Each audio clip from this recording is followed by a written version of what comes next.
Hello everyone, in this video I'll be showing you a build guide for the Mastermind Rogue in Baldur's Gate 3. This is part of the Book of Rogues 5e Rogue subclasses mod made by IncogneatoBurrito here. Now, the Mastermind is more of a support style rogue. It's an interesting one. You get the Master of Intrigue, Master of Tactics, Insightful Manipulator, which can give the enemy a penalty to their saving throws equal to your Wisdom modifier. We also get the Misdirection attack, which lets it attack at another target, and the Soul of Deceit, which is the only homebrewed ability here because there's no way to actually implement this in Baldur's Gate 3. And since this class does require some Wisdom, we're going to go with 16 Wisdom, 16 Dexterity, and 14 Constitution, although you can swap the Wisdom and change it with your Constitution for a bit more survivability, and that's probably the way to go in the early game. Level 2 gives us the Hide, Action, Disengage, and Dash. Now, for the Mastermind, again, this is more of a support style rogue. This is why I did it last. I was brainstorming a bunch, trying some things. But here you get the Master of Intrigue. You get advantage on deception and performance checks, which is great, especially since if you're the face of the party, you're going to do a few deception checks. And probably if you're doing a rogue style playthrough, this fits very thematically. And you also get the Disguise Self, which is great because this lets you use things like the Githyanki weapons, which you can use this, turn into Githyanki, equip the items, and then remove the disguise, keep your normal appearance, and you'll actually keep it through long rests. You also get a special Master Tactics Help, which lets you help up downed allies as a bonus action instead of using your full action on this, which again makes you a really great support style class. And you also have the Master of Tactics Cutting Assist here, which will give you the ability to give your teammate advantage on their next attack. So again, this is very great for supporting your team. If you're playing with friends, the Mastermind's actually a really good one to play, just for that a special roleplay ability you don't always get with a class. It's kind of like a bard in a sense, but a little different. Now we can go with the alert feed here because giving your teammate an advantage. Since we can go first, we can actually set up a heavy hitter. That's actually a pretty solid choice, but we can also get a dexterity increase, which will also increase our initiative and our armor class. My personal preference is the dexterity increase. You can also use the Hag's Hair on and put your dexterity to 17 to max at 20 at level 4 there.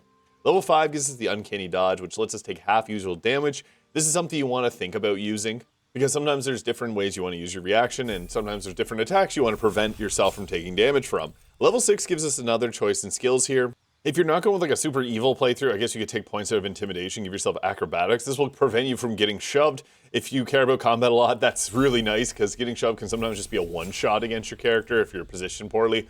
Evasion. This makes you take less damage from spells across the board, so if you succeed, you take no damage. If you fail, you take half now. It's great.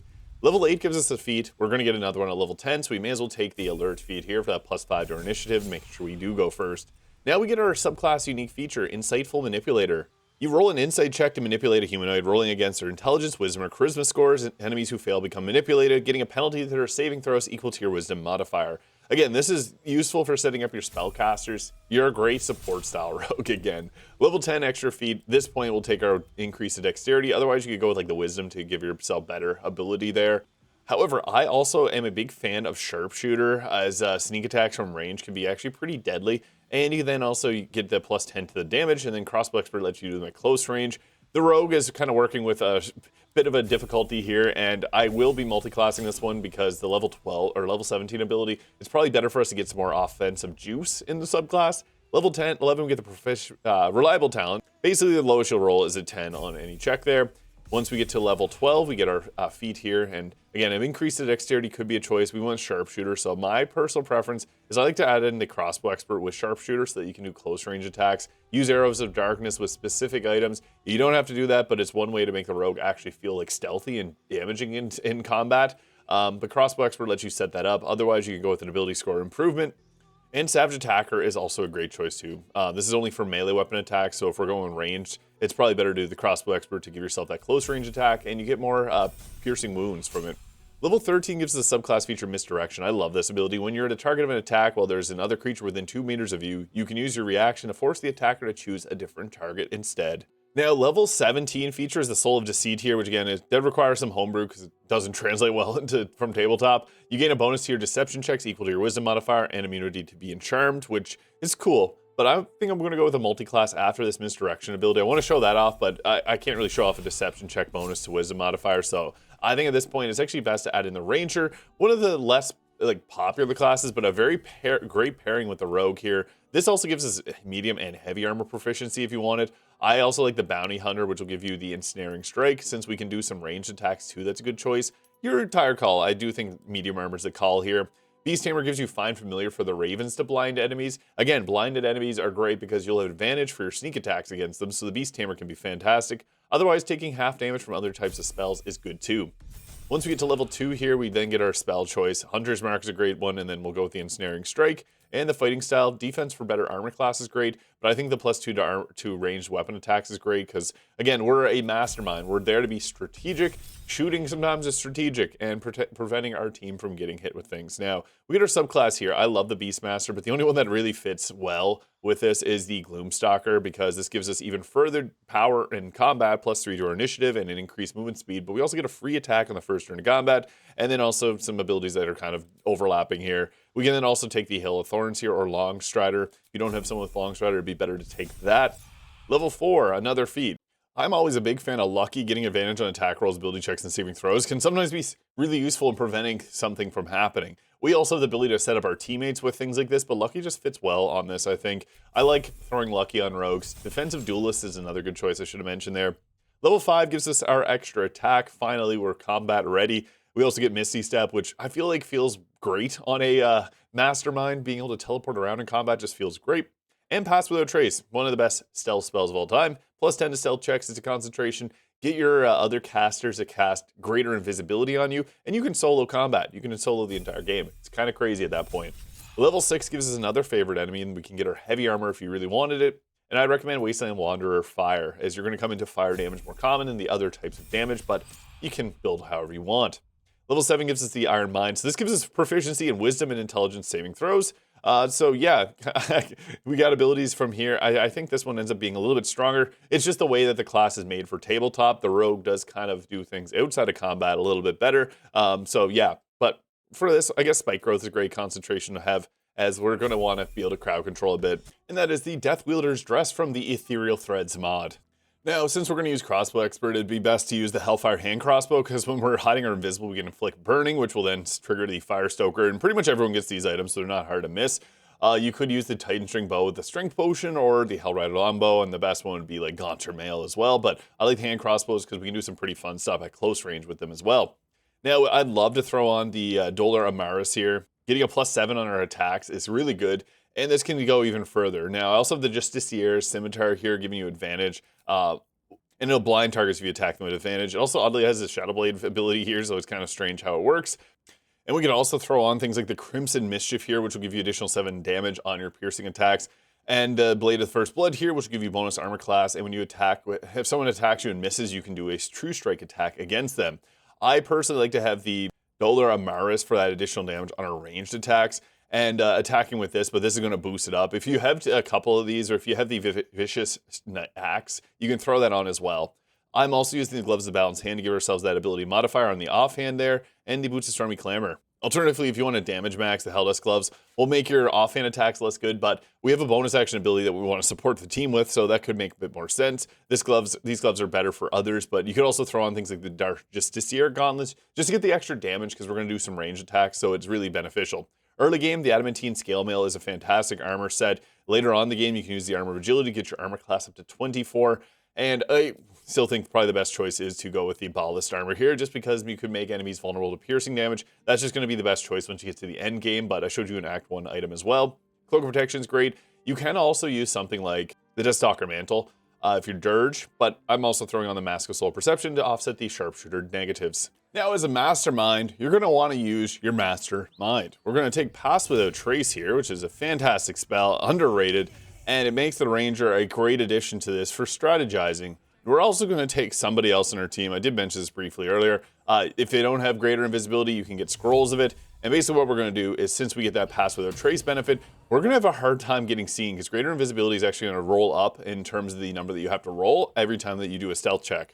I accidentally joined combat here, but I was going to try and stay out of combat for the sake of showing off how to strategize with this, but I unfortunately walked too close, and the Aura of Murder, since I have the Boots of Stormy Clamor on, it gave him Reverberation, which brought me to combat. But since we're sneaking here, we can do a sneak attack. You need the Eversight Ring or something like the Steel Watcher Helmet to be able to do the darkness tricks. The Eversight Ring is available in Act 2, and this is available in Act 3. Because then we can sneak from the darkness here, and we're going to have advantage on anyone that we attack. So this one here has Counterspell, Command, Hold Person. We want them gone. I'm going to do the sneak attack right there. 87 damage. Perfect. We took them out. Now, we got someone at close range here, which is perfect, because then I can also go ahead with something like the Dread Ambusher. But since since we're going to have advantage, we have an increased critical hit chance. So it's sometimes nice to take the, yeah, we got that one taken out. Since we had the Ballast Armor increasing our damage, that worked out perfectly. And then we put a bit of damage on a few other targets here, and also applied Reverberation. And here's the kicker. That was a difficulty class 15, or a skill check of 17. And we rolled a 43. So we that just keeps increasing by 1 every single turn. So yeah, we are actually going to succeed on, or it's going to increase by 1 every single time that we use that. So we're actually going to have a really good time of staying away from that. And since we attack from range, we got a lot of options. That applied Reverberation on them, and we have 1 offhand attack. I would actually recommend to walk up until you see that weakness to piercing appear above them, and then you can do your offhand attack. We got advantage there. That was enough to take them out because we had the double damage from the Ballast Armor. And we're immune to blindness in our darkness, and they can't see us. They don't even know we exist. So yeah, that's the cool part about this build.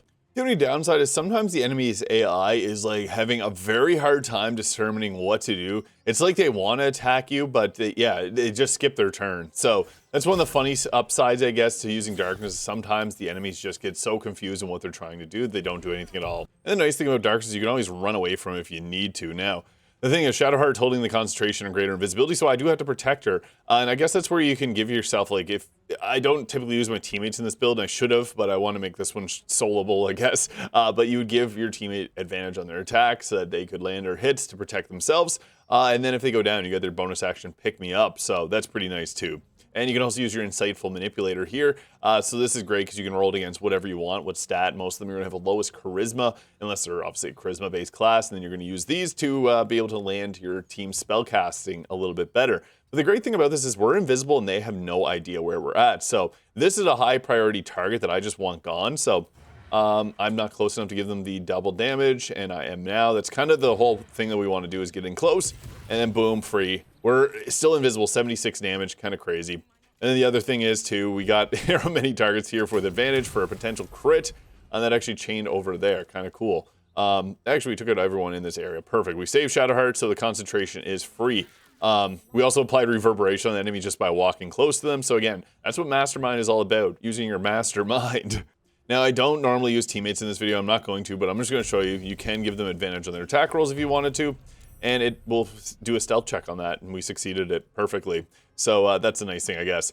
Now, I want to get some of these targets that are back here, so I'm going to go close, applied Reverberation on them again. The Aura of Murder is just so good, and then we're just going to go with a multi-attack here. Advantage, hopefully get a crit. Yeah, we got the crit, so that means a free crit on everybody. They all got Reverberation, and they're all burning now, too, which is just great. And we have one last attack, so we actually may be a pretty good mastermind here and just destroying everyone all at once. That actually took out all 3 of them with the arrow mini targets, just so good. If we were closer, that would have been better. There's 1 target left. I have Minsk boosted up with his advantage on his attack. Actually, you know what? We may as well do the advantage attack, only 58% hit chance. It was something. Yeah, maybe we'll get that clear. Nope, we didn't. Applied Reverberation again, and we're going to finish them off just with a melee attack this time, just because the animation for it's so cool. And the greatest part about that is we rolled another stealth check with a 24 difficulty challenge, and we got 34, and the plus 10 is crazy. Our proficiency, yeah, we basically don't fail any of those, so I'm just going to remove the greater invisibility. It's super overpowered, but that is exactly what a mastermind would do. They would turn invisible and just destroy the competition before they could even harm your team. But you also have these great abilities to be able to pick up down allies. I'm sorry that I wasn't able to show that off, but yeah, it's a bonus action, pick me up. You also have that advantage on the attack that you can do, Disguise Self. It's a pretty cool class. The Insightful Manipulator is cool, but just be mindful that it does require a action to do. So this is something you'd want to do like outside of combat versus doing it in combat and using up your full action. But very fun subclass, and I think the whole entire Book of Rogues by IncogneatoBurrito is fantastic. If you haven't downloaded it already, check it out. It's so good. So yeah, that is the final video for the Book of Rogues. So stay tuned for some future stuff. I may do some more builds on IncogneatoBurrito's mods. They're also great. So yeah, have a great day, folks. We'll see you in the next one.